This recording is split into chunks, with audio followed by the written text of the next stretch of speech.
Detroit DIY apparel has arrived. Check out the link in the description to go to the shop. T-shirts, sweatshirts, all kinds of great stuff. Thank you everybody for everything. I really appreciate it. I've ordered a lot of tools online and I usually get exactly what I expect. It's not very often that my expectations are exceeded, and that's exactly what happened with this Sawset MITER Protractor. This is an amazing tool. I'm really pleased with it. Super easy to read. I think this is going to be my mainstay MITER Protractor, and I'm going to tell you why right now. Hi everybody, I'm Jim Dirdorf and this is Detroit DIY. Let's dig into this. What attracted me to the Sawset MITER Protractor in the first place was the large scale and how easy it is to read. Obviously I wear glasses, so it gets a little tough sometimes to see the smaller scales. When this arrived and I opened the package, I was kind of surprised to see some exact instructions on how to use it, which, you know, is nice. It's not always there. A nice stainless steel MITER protractor with double miters on one side and single miters on the other. You can see how large the scales are and how easy they are to read. We'll get into that more in a minute. Then as I started opening the package, I see here 2 pieces of crown molding with angles. So I thought, what's that about? So they're telling you these 2 angles of crown molding are your standard angles that you'll buy, and they're the only 2 that you'll really ever see. So then as I started opening it up some more, I find this, which also has some more instructions, your crown angles. But then over here, we have all of your crown angles for cutting crown on the flat. Now, crown molding is difficult for a DIYer to do. It's difficult if you nest it because some cuts have to be upside down. Sometimes cuts have to be, the trim has to be right side up. So you have to really pay attention to what you're doing. And it's no real different when you're cutting it on the flat, but cutting it on the flat is almost impossible because it's a compound miter. So you need to know the bevel angle and you need to know the miter angle. These 2 charts right here tell you everything you need to know to cut crown on the flat. Your bevel angle is here and your miter angle is here. This is an amazing piece of packaging, and I'm blown away by this. This is so thorough and so good that anyone could use this chart and cut your crown molding, with the understanding that some crown molding has to be cut upside down and some right side up, depending on whether it's a left or a right angle. So as you can see here, if your crown molding is a 45-degree spring angle, the chart will tell you. So if you have a 45-degree, a perfect 45-degree angle on your corner, you are going to need to set your miter at 35.3 degrees and your bevel at 30.0 degrees. You would lay your trim on the flat and cut it.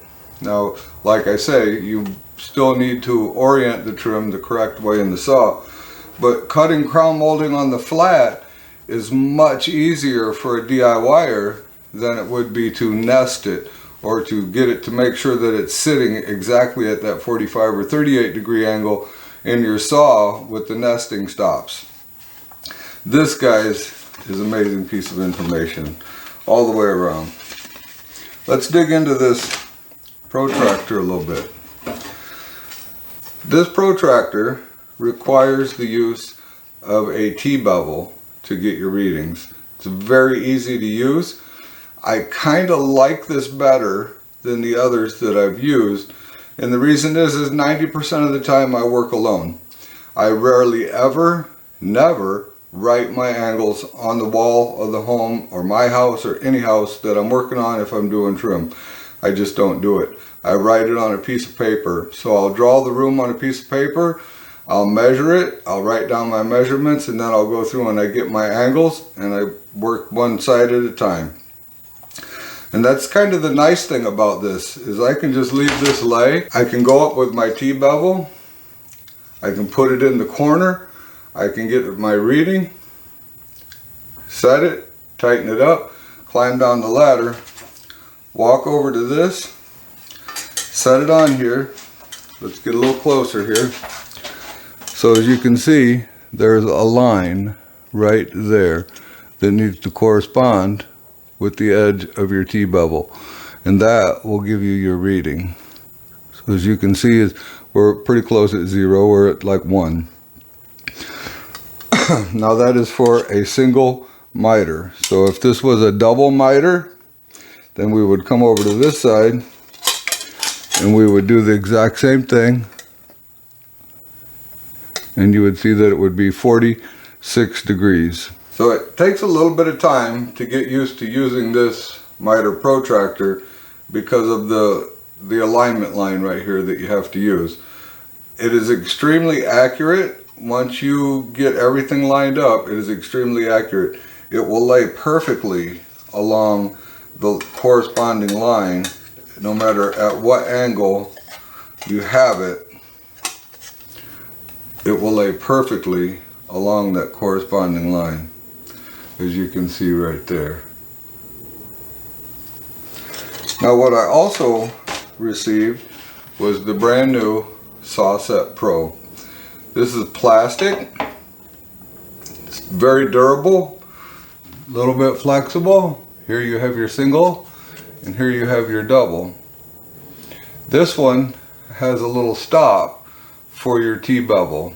And I believe I would also use this to check my miter saw, because as you can see, it is dead on. I've checked this one with this one, and the readings are exactly the same. So these two are dead on with what my T-bevel is set at, which is good. I mean, that makes me really happy to see that. But if I go over here to the single side and I get a 0 and I set this at 0 and I tighten it up, I can take this T-bevel, walk over to my miter saw and make sure that it's cutting 0. I can also set it at 45 and make sure that my miter saw is cutting a 45. So that I see this having multiple purposes in trim installations, in deck installations, in woodworking, anywhere where accurate angle is needed. Man, I just don't think this can be beat. Some people may view this as a hindrance to have to use the T-bevel in conjunction with the tool, but I don't see it that way. I see it as though this is actually a plus to use this T-bevel in conjunction with this. And the one reason that I see this being a plus to use this in conjunction is because of the adjustment nut on the T-bevel. I can put a little tighten down on this and it doesn't move easily. So once I get it set and I climb down and I get my reading, I know that my reading is going to be accurate. And it doesn't matter how tight the angle, because you have two sides of the scale. So it doesn't matter how tight the angle, you've got the reading. So in my opinion, these two tools right here, even though they're the same, one's a little larger scale, much easier to read, just as durable. This one is a nice laser etched piece of stainless steel that I have a feeling would last a very, very long time. And I'll tell you what, I'm going to give these guys a shout out. Down in the description, I'm going to put a link to their YouTube channel. And you're going to find that they have some tutorials on crown installation, some trim installation, so on and so forth, in the use of this tool. This is a very handy tool. And guys, I tell you what, I wouldn't hesitate to put one of these in my tool bag. If you'd like to put one of these to work on your job site or get one in your toolbox so that you have it for your next DIY project, I've put the links down below to Sawset Tools YouTube channel and to sawset.ca, their website. Just click on those links down there, it'll take you right to it. This is not endorsed, I'm not paid to talk about these guys. This is a small company, and when I come across a great tool, I want to talk about it, I want to tell you about it, and I want to make sure that you get one in your hand so that you can see how great they are too. Alright guys, that's all we got for this time. If you enjoyed yourself, click on one of those two videos. They're going to pop up right there. And we'll see you soon.